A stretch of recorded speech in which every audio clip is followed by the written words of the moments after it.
Bonjour et bienvenue dans l'interview. Notre invité Hamza Fassifiri, bonjour. Bonjour. Président du Parlement francophone bruxellois, ce qu'on appelait autrefois le Parlement de la COCOF, et chef de groupe pour le CDH à la ville de Bruxelles, dans l'opposition donc à la ville de Bruxelles. On va commencer par parler des négociations fédérales, donc ce futur gouvernement suédois ou kamikaze. La pension à 67 ans, c'est une bonne idée ? C'est une mauvaise idée, évidemment. C'est une mauvaise idée qu'on dénonce, bien qu'il faut encore rester prudent, parce que pour le moment, il y a des fuites et il n'y a pas encore de présentation officielle des différentes mesures. Donc c'est l'agence belga qui l'annonce dans une dépêche. Évidemment, il y a eu un accord sur l'aspect des pensions. Exactement. Donc attendons quand même d'avoir la totalité de l'accord pour pouvoir nous exprimer vraiment et commenter sur le fond. Mais si ça se confirmait qu'on allait instaurer cette pension à 67 ans, c'est une mauvaise idée, effectivement. On touche aux travailleurs et en plus, on touche aux travailleurs d'une mauvaise manière. Aujourd'hui, la pension effective, le départ réel à la retraite est à 59 ans en moyenne en Belgique. Donc, avant d'augmenter l'âge de la pension légale de 65 à 67, essayons d'abord d'augmenter l'âge réel de départ à la pension, notamment par des aménagements de carrière. Ça a toujours été la position que le CDH a défendue, y compris en campagne électorale. Aménageons les départs à la retraite.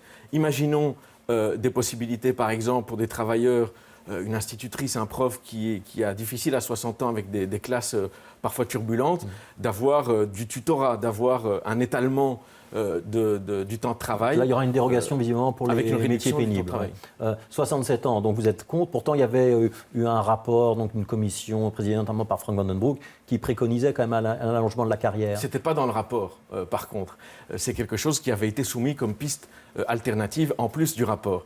Ce rapport, il y a des choses qu'on est prêt à soutenir, notamment l'aménagement de la fin de carrière. Mais ce qui est étonnant, c'est que même le MR renonce encore une fois à une promesse électorale qu'il a présentée aux électeurs, aux citoyens. Sur son site, aujourd'hui encore, Charles Michel, on peut voir sur son site, le MR ne fera pas la pension légale au-delà de 65 ans. Un renoncement supplémentaire du MR qui vient montrer que finalement, cette coalition, c'est un peu la coalition des renoncements. Après avoir renoncé à une promesse importante, jamais sans la NVA, ils sont avec la NVA. Aujourd'hui, jamais au-delà de 65 ans, ils vont vers 67 ans. Donc ça, c'est quelque chose qui est vraiment dangereux pour la population, parce que de renoncement en renoncement, c'est à la fois les Belges qu'on met en danger et la Belgique qu'on met en danger. Ouais, le service d'intérêt général, c'est une autre mesure envisagée, visiblement, un service d'intérêt général pour les chômeurs de longue durée. Alors là pour aussi, les mettre au service de la collectivité, c'est une bonne idée ou pas? Alors là aussi, j'ai lu le Belga qui annonçait cet accord, mais il est encore relativement imprécis. Moi, je comprends que c'est quelque chose qui sera instauré pour les chômeurs longue durée. Et si c'est le cas tel quel, c'est un peu du travail forcé. C'est-à-dire, vous êtes chômeur depuis un certain temps, hop, vous allez travailler pour la collectivité 2 jours par semaine et en contrepartie... De demi-journée. Ou de demi-journée, voilà, ce n'est pas encore tout à fait précis. Et donc, si c'est ça, c'est évidemment de nouveau négatif pour la population. Ouais. Ça, c'est aussi quelque chose qui apparaît. Chaque accord, pardonnez-moi parce que c'est important, chaque chose qui sort dans la presse maintenant parmi les accords touche directement aux travailleurs. Que ce soit les pensions, que ce soit maintenant le travail forcé ou le chômage longue durée obligatoire, travail obligatoire pour les chômeurs longue durée, ou que ce soit le saut d'index, parce que celui-là, on n'en entend plus parler, mais c'est la discussion de cet après-midi. Réforme fiscale, mesures fiscales, est-ce qu'il y aura un saut d'index ou pas? Manifestement, beaucoup autour de la table le souhaitent. Si c'est le cas, c'est de nouveau quelque chose qui va faire mal aux Belges et à la population. Ouais. Est-ce que tout ça ne prouve pas que finalement le CDH aurait dû aller autour de la table des négociations pour que le poids francophone soit plus fort? Mais pas avec la NVA, on l'a toujours dit. Et ce n'est pas juste un fantasme ou un caprice quelconque.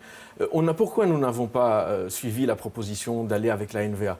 Pour une raison très simple, c'est que la NVA n'a pas renoncé à son objectif réel, qui est la fin de la Belgique, qui est le démantèlement de l'État belge tel qu'on le connaît. Et malheureusement, chaque semaine qui passe, nous avons une démonstration que nous avions raison.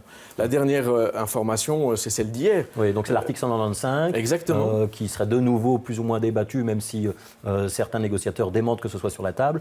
Donc l'article 195, c'est la procédure qui permet de réviser la Constitution. C'est ça. Si on y touche, il y a danger ? Mais si on y touche, ça veut dire qu'on va faire une réforme de la Constitution, donc on refait de l'institutionnel alors qu'on nous a dit qu'il n'y en aurait pas. Et en plus, l'article 195, c'est celui qui organise la manière dont on transforme la Constitution. Et si la NVA veut le réformer, c'est pas pour rendre la modification plus difficile que ce qu'elle n'est aujourd'hui, évidemment. C'est pour rendre les modifications de la Constitution beaucoup plus faciles.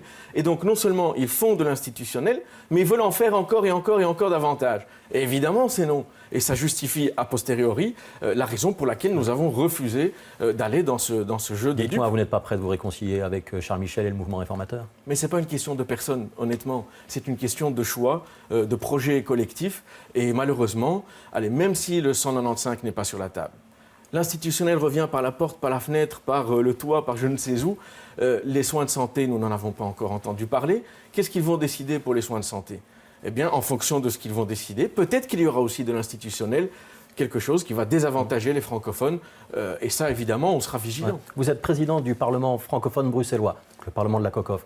Ce sera quoi? Un point d'observation ou c'est une citadelle à partir de laquelle vous allez canonner la coalition suédoise? C'est quoi votre rôle?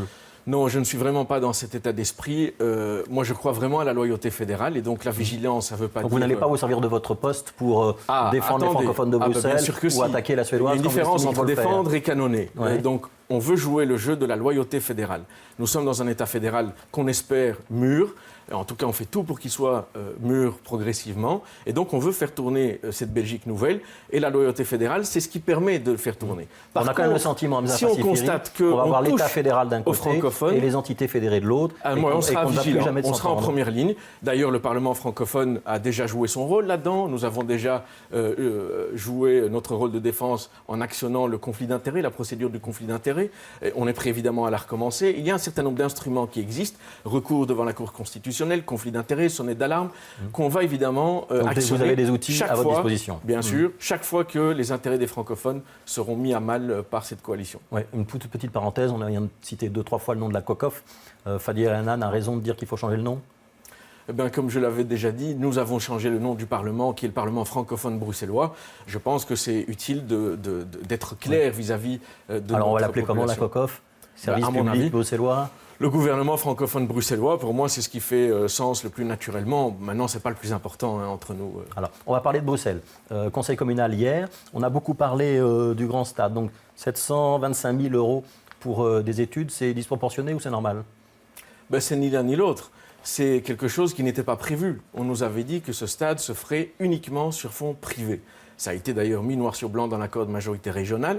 Et Alain Courtois, l'échevin des sports à la ville de Bruxelles, l'a dit, redit, et il le dit chaque fois qu'il le peut. Et ici, c'est quand même pas des sommes. Nous ne sommes déjà plus. C'est pas des sommes astronomiques, c'est pour des études. On doit sonder le sol, on doit consulter des bureaux d'avocats. C'est pas normal? Mais ce n'est pas à nous de le faire. Sonder le sol avant de construire, ça fait partie déjà de la construction. Or, on nous a dit que la construction allait être faite sur fonds privés. Donc c'est le consortium qui aurait dû le faire. Ouais. Ou des partenaires privés. Moi, ce que je retiens, c'est qu'on nous dit d'abord pas d'euros publics dans le projet stade. Manifestement, ce n'est plus le cas. Donc moi, je demande, au niveau de la région en tout cas, qu'il y ait une clarification et un rappel de cette règle-là au collège de la ville pour qu'il puisse rester dans les clous. Mais par ailleurs, pour avoir un partenaire privé qui puisse assumer, outre le consortium, mais il y a le club de foot, le Sporting. Si le Sporting vient ou ne vient pas, eh bien, le projet se fera ou ne se fera pas.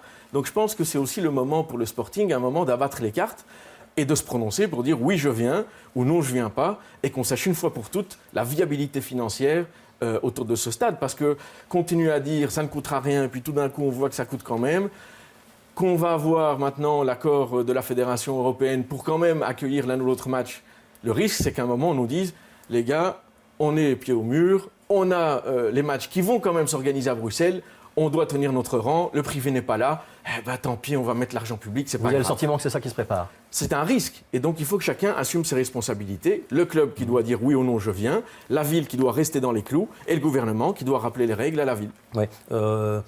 Vous avez voté contre hier, l'ensemble de l'opposition a voté contre, et vous développez les arguments qui sont ceux qu'on a entendus avec Fabien Maguin ce matin sur Vivacité ou chez Écolo. Ça veut dire que l'opposition est unie sur ce dossier, la majorité fait fausse route sur le stade?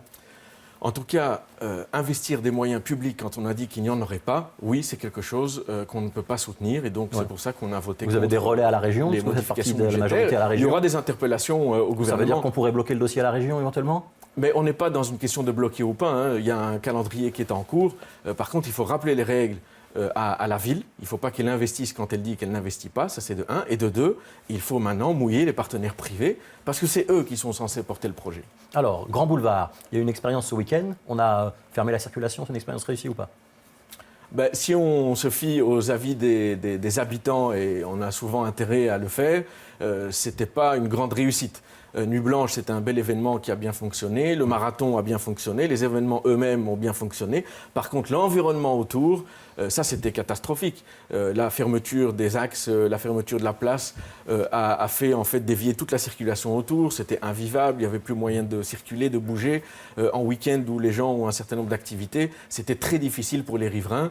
Et notre crainte évidemment, c'est qu'avec le projet de rénovation des boulevards du centre qu'on soutient en soi, s'il n'y a pas une politique de mobilité pensée, intelligente autour, qu'on revive les mêmes catastrophes que ce Ça veut dire week-end. qu'on doit repenser les transports publics, les parkings, les axes qui vont traverser la zone piétonne. Absolument, toute la politique de mobilité. Et le problème, c'est qu'aujourd'hui, on a le sentiment qu'il n'y a pas vraiment de ligne claire parmi les membres du collège. Quand on entend le bourgmestre ou l'échevine de la mobilité, on a deux sons de cloche différents.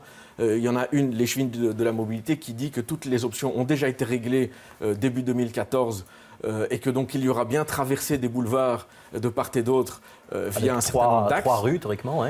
Voilà, et puis quand on entend le bourgmestre, il ne dit pas du tout. La discussion mobilité va seulement avoir lieu après le débat public maintenant, et donc on ne voit pas très clair. Le risque, c'est qu'on ait un mini-ring au niveau du Pentagone et que toute la circulation qui aujourd'hui passe par les boulevards du centre, finalement, tourne en rond autour du Pentagone. La concertation lancée par la ville, il y a eu une réunion publique, puis il y a des groupes de travail maintenant, c'est une bonne méthode? Eh bien, nous, on a toujours encouragé la participation. Donc ça, c'est un bon point. Il faut que ça continue, mais que ce soit une vraie participation, et pas la participation où on vous dit venez parler, puis vous avez parlé, affaire classée, et on continue notre travail. Merci Hamza Fassifiri d'avoir été l'invité de l'interview. Younes Mernissi, dans un instant pour la météo. Bonne journée sur Télé Bruxelles.